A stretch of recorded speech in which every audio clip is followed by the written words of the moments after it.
What's up guys, my name is Jimmy Champane and today I'm here to talk to you about Horizon Zero Dawn. This is my review, it's my video review. If you want to see my written review, all you have to do is go over to bloodydisgusting.com and it'll be right there, hopefully by the time this goes live. But anyways, I've been a fan of Guerrilla Games since way back in 2003, 2004 when I got my hands on that Killzone 1 demo disc. The gameplay was great, the graphics were incredible, and other than that, what kills all of the Killzone games for me is story. That's kind of Guerrilla's MO. They've nailed graphics, they've nailed gameplay, but the story is where their games lack. And that kind of came to a head with Killzone Shadowfall. But I'm happy to say that Horizon Zero Dawn breaks that mold in every conceivable way. So Horizon picks up literally at Aloy's birth. She's an outcast of the Nora tribe, and it's really unknown at the beginning, but it becomes clear very early on. I won't spoil it because people get weird about that, but just so you know, she's an outcast from the beginning. And she's raised by this guy named Rost. Aloy, Rost,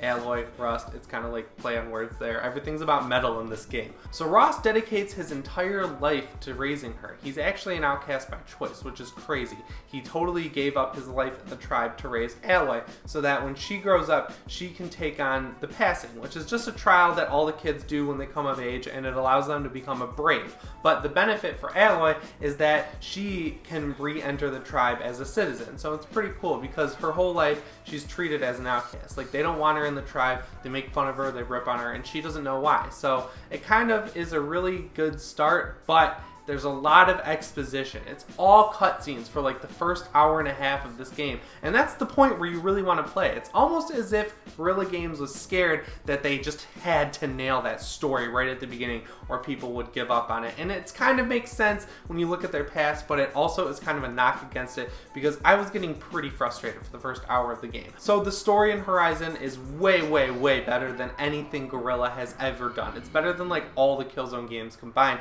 but it has these really weird beats where Alloy knows that the world is not as divine as all the people around her think. Like, they've kind of drank the Kool-Aid a bit and she hasn't. But then when the opportunity comes to explain to them that maybe it's just like not as divine as they really think, she kind of just goes with it and goes with the flow. There's really two stories at play here for the entire game, and one is a revenge story, which is kind of weak for the Nora tribe. It's cool, but it's kind of weak. And then there's the better story, which is Aloy figuring out what the past world was and why the world is how it is. And I like that story a lot more personally. I think that one pays off a lot more. And Alloy is a really strong main character. She's really hard not to empathize with. She genuinely cares about everyone around her, even when you can tell she doesn't really want to. And even though throughout the game you can kind of choose to be like aggressive or vindictive or compassionate, even in those moments it usually comes out with her being helpful. And another way where this improves on Guerrilla's past games is in voice acting. The voice acting throughout is pretty awesome. Aloy's voice acting is great, but even the NPCs are great as a whole too. The voice acting just really hit home with me. It felt like real people talking. Even though the dialogue system is ripped straight out of Fallout 4, they did a way better job than Bethesda did with making the people not seem like cardboard creations that are meant to look like human beings. They actually feel like human beings, and I think that's cool. And seriously, it might be a waste of time to say this, but Horizon Zero Dawn looks incredible. It rivals Uncharted 4 even though it's a completely open world game, and there's these awesome callbacks to the world that came before, our world, where you can see these giant dilapidated skyscrapers that are overgrown with foliage that's like totally lush. And the lighting is incredible, it totally just aids it.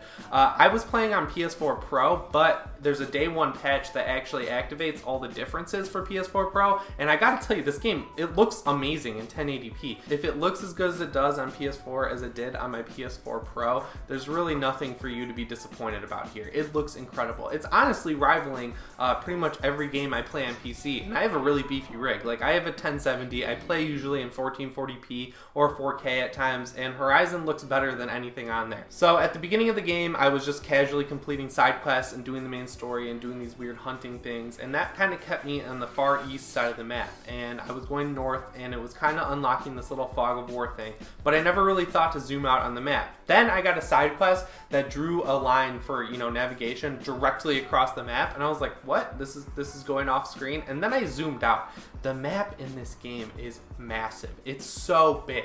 But the cool thing is it's not this giant empty world like so many other open world games are. It kind of takes a page out of Metal Gear Solid 5's book or The Witcher 3. Really, this game actually compares really well to The Witcher 3, and I'll get into that later. So every second that you're playing Horizon Zero Dawn, you have something to do. There's not going to be these long stretches of nothingness because of the way the game's set up around crafting. Guerrilla was actually really smart about this. At the beginning I thought it was annoying, but then I kind of realized why they did it, and I think it paid off in the end in a really good way. So the way you fast travel in Horizon is through using these things that are like fast travel items, and throughout the entire map you're always going to be finding fireplaces. Like, they're seriously everywhere, and then you just go click triangle, it's a quick save, the screen goes black for about 2 seconds, and then you're saved, and that is available for fast travel. So at the beginning of the game you actually have a lot of trouble crafting these fast travel loot thingies. They're like fast travel bundles, that's what we're going to call them. But that forces you to realize that you can get from point A to point B very quickly in this game. It doesn't take that long to traverse the map, even though it's freaking massive, and I think that's really cool. Also, by the time you start to get bored, you unlock the ability to, hack into these weird horse-like creatures that let you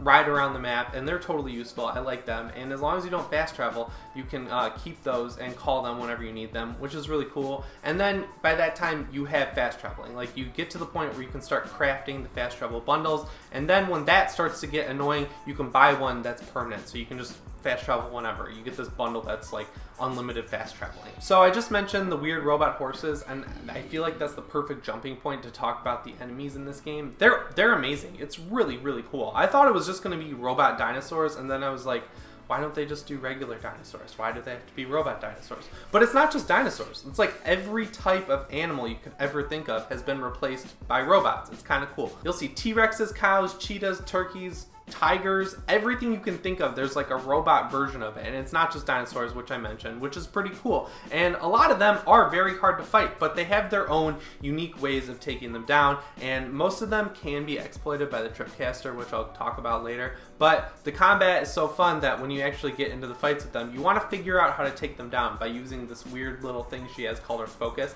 It lets you scan everything around you, so you can scan them, see their weaknesses, you can pop these canisters off their backs, which gives you crafting abilities. It's just like everything ties into another thing in this game, and that's what makes it so much fun. And building on top of that is the ability that you have to hack into these animals. At first, like I mentioned, you can hack into the horses, but as you progress through the game, you find these things called cauldrons, and cauldrons are the best part of Horizon Zero Dawn. They're like tombs from Tomb Raider, but they're giant dungeons. They seriously resemble the strikes from Destiny, which I know is a bizarre way to think about it, but they totally look like that visually, and the way you solve puzzles and traverse your way through them is actually almost identical to Destiny, which is a weird comparison I'm making in my head just now.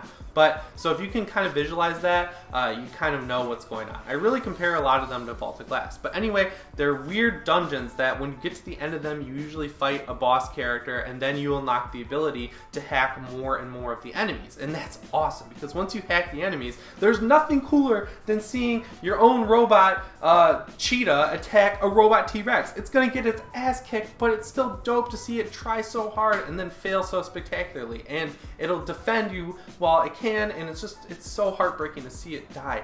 And it's weird to have this friendship with robots, but it totally happens in Horizon, and every time you lose a creature, it hurts. It really hurts every time. Like, we need to set up a fund for fallen robots. I really think we do. So finally, getting into the combat, seriously, it's like insane how much there is in this game. It really feels like The Witcher 3, and I've never reviewed anything this big, so if you can bear with me a bit, if this is getting a bit long, I really appreciate it. Anyways, the weapons in this game are all primarily bow and arrow based. Like, you have different kinds of arrows. You have hollow point arrows and hard point arrows and regular arrows and silent arrows. There's tons of arrows that you can use with your bow. And then you also have this thing called a Tripcaster, which is just a different kind of bow that lets you shoot these tripwires that can blow up or shock creatures. And you also have a slingshot, which lets you shoot grenades. So everything's kind of like sling, bow, like drawstring based combat. There's this weird thing that is kind of like a gun, but it's not really a gun, and you're not going to use it because it sucks so bad.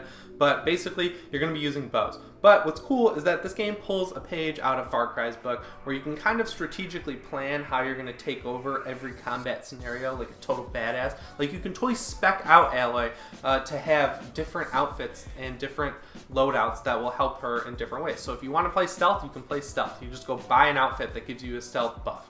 or buy a bow that gives you a stealth buff. If you want to be a badass, you go buy some heavy armor and a heavy bow. You always have the ability to fast travel to a merchant and really equip yourself the way you want to. There's also modifications, all this stuff, and that's just pretty standard crap. Like, you find modification chips on the ground and they give you little bonuses, and it's weird that you can't remove them until you get like a final upgrade ability called Tinkerer, and I really would suggest getting Tinkerer just for that, because by the time you get to the end of the game where that happens, you're going to be using stuff from the beginning still that you'll want to remove upgrades from that you got earlier, and that's way easier with the Tinkerer ability. So finally, we're at the end of the review, and after pouring dozens and dozens of hours into this game, I gotta say, it's seriously one of my favorite games ever, of all time. I loved it. I was really iffy on it. I was texting my friends while I was playing it. I was like, I don't know, it kind of just feels like every other open world game at the beginning, and then I got past the second hour of the game, and it totally solidified itself as this unique, fresh experience that I totally wish was not a PS4 exclusive. Like, I'm getting to the point where exclusives are cool, but I just wish this game was on everything so everyone could play it. So I guess it's good that it's on the console that everyone has. So if there's a silver lining there, there's that. Horizon Zero Dawn is a great game with a great main character that is yet another amazing exclusive in the PlayStation 4's stable of awesome exclusives. So there you go. There's my review. So what'd you think? Did you like this review? Isn't it cool how I get to post this stuff right as the embargo releases, like all the big sites? I think that's awesome. It's just really cool. And it's all thanks to you guys for watching my videos and getting me up to what are we at now, like 600 subscribers. It's seriously, it's just a dream come true, and I really appreciate every view that you guys give me and all the comments that have been coming in lately. I met a lot of you online, and I really like talking to you guys, so I just have to say thank you for everything. Let's just keep it going. And so if you really want to keep helping me out, the best thing you can do is share this video, and if you're not already, if you're a new person here, subscribe.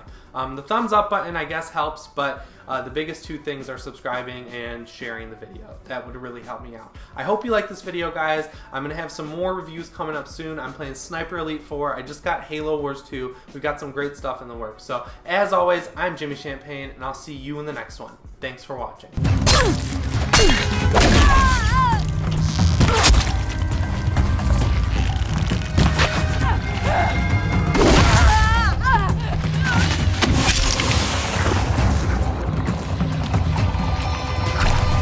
This will stop them from sending the signal.